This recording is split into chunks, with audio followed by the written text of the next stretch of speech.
Bismillahirrahmanirrahim. Assalamualaikum warahmatullahi wabarakatuh. Jumpa kembali dengan Ibu dalam pelajaran yang sama, PPKN untuk kelas 11 semester ganjil di pertemuan yang kedua ini. Di pertemuan yang kedua ini diharapkan kalian bisa lebih meningkatkan jiwa nasionalisme, jiwa patriotisme, cinta tanah air dan bela negara. Sebelum lebih lanjut, kita memasuki materi. Ibu akan membacakan sebuah berita dari Kominfo. Indonesia dalam 5 tahun terakhir selalu jadi top negara pengguna Facebook terbesar di dunia. Dari 2 kota di Indonesia, Jakarta dan Bandung, selalu masuk top 10 kota di dunia yang penduduknya paling aktif di Twitter. Indonesia juga jadi negara yang paling cepat pertumbuhannya di YouTube. Apakah kita bangga sebagai bangsa besar dengan kenyataan ini? Kalau jawabannya iya, ini berarti ada yang salah di negeri tercinta ini. Harusnya kita sebagai bangsa besar bisa menjadi tuan rumah di negerinya sendiri. Selama bertahun-tahun, Indonesia cuma dijadikan pasar oleh bangsa asing.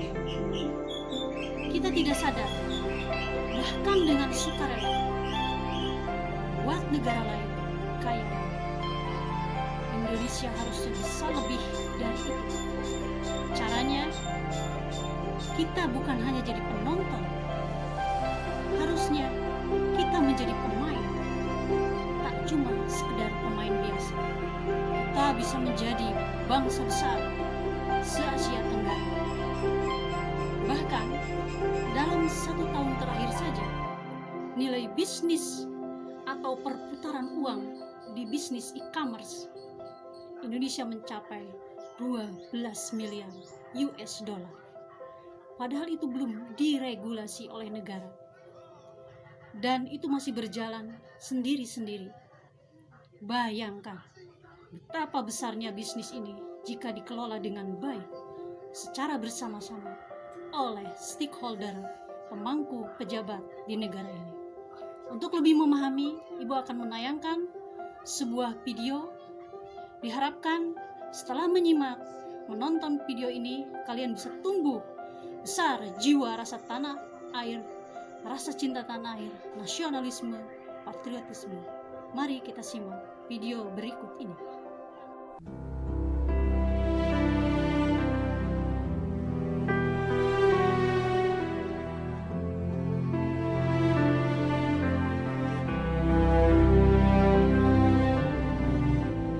Indonesia, bangsa terbesar keempat di dunia.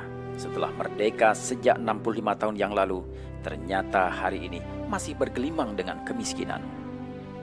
Kemiskinan yang tidak lagi menimpa kehidupan masyarakat kalangan bawah, namun juga merangsek ke seluruh aspek kehidupan dan institusi penyelenggara negara.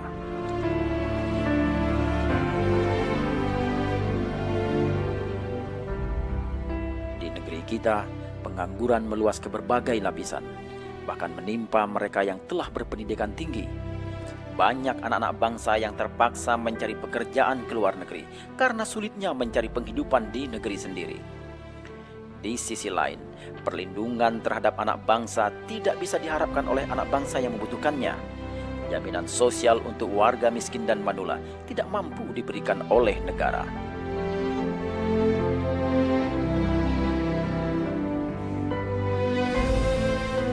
Bangunan ekonomi jauh tertinggal dibandingkan bangsa-bangsa lain di dunia.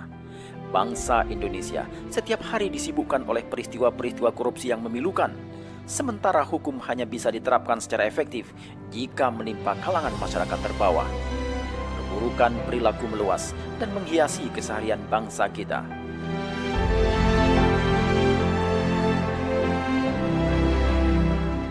Di satu sisi, sumber daya alam yang sangat berlimpah milik bangsa Indonesia telah dikuasai oleh asing.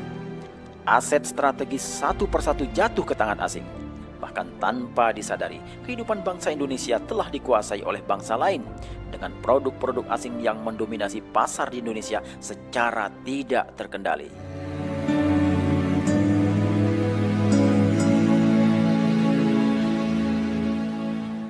Bangsa Indonesia hari ini hidup di dalam kemiskinan, saling salah menyalahkan, sementara terus rela mengorbankan nasibnya untuk memperkaya bangsa lain.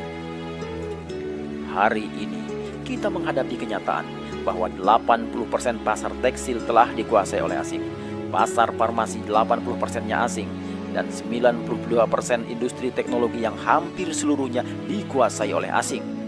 Telah menunjukkan bahwa kita tidak berbuat sesuatu yang semestinya untuk negeri kita sendiri. Lihatlah berbagai produk yang kita gunakan sehari-hari, yang ada di kamar mandi, di dapur, di ruang tamu, di jalan-jalan, bahkan mainan anak-anak kita, pakaian, buah-buahan, makanan pokok. Tanpa kita sadari, ternyata semuanya telah didominasi oleh produk-produk asing.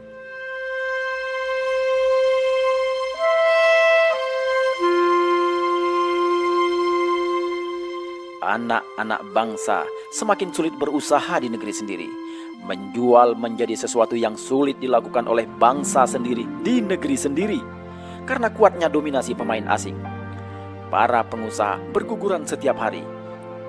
Tak cukup sampai di situ, diterapkannya pasar bebas untuk produk Cina, Jepang, Australia, dan negara lain di mana Indonesia membebaskan bea masuk produk asing ke Indonesia.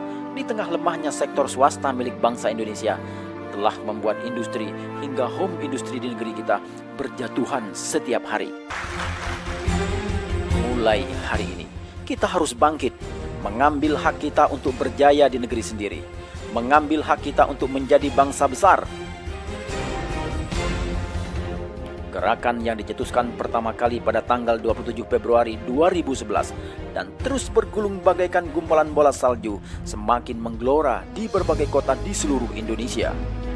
Mulai dari ujung barat Sumatera, di Medan, Pekanbaru, Bandung, Jakarta, Pekalongan, Semarang, Yogyakarta, Solo, Bojonegoro, Malang, Pasuruan, Surabaya, dan di seluruh pelosok Indonesia. Beli Indonesia bukan gagasan segelintir orang, bukan pula gagasan sebuah kelompok masyarakat. Beli Indonesia adalah sebuah nation anxiety, sebuah keresahan bangsa Indonesia yang telah lelah melihat keadaan bangsanya. Beli Indonesia adalah keresahan semua komponen bangsa, keresahan para pengusaha, para alim ulama, birokrat, mahasiswa, dan masyarakat Indonesia seluruhnya.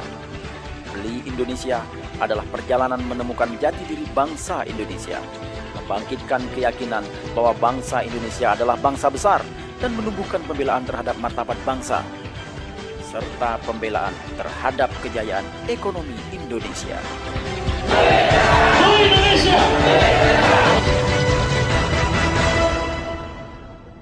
Anak-anakku sekalian, video yang bisa ditayangkan pada pertemuan ini, ambil hikmah dan pelajarannya, niatkan selalu menjadi pribadi yang lebih baik.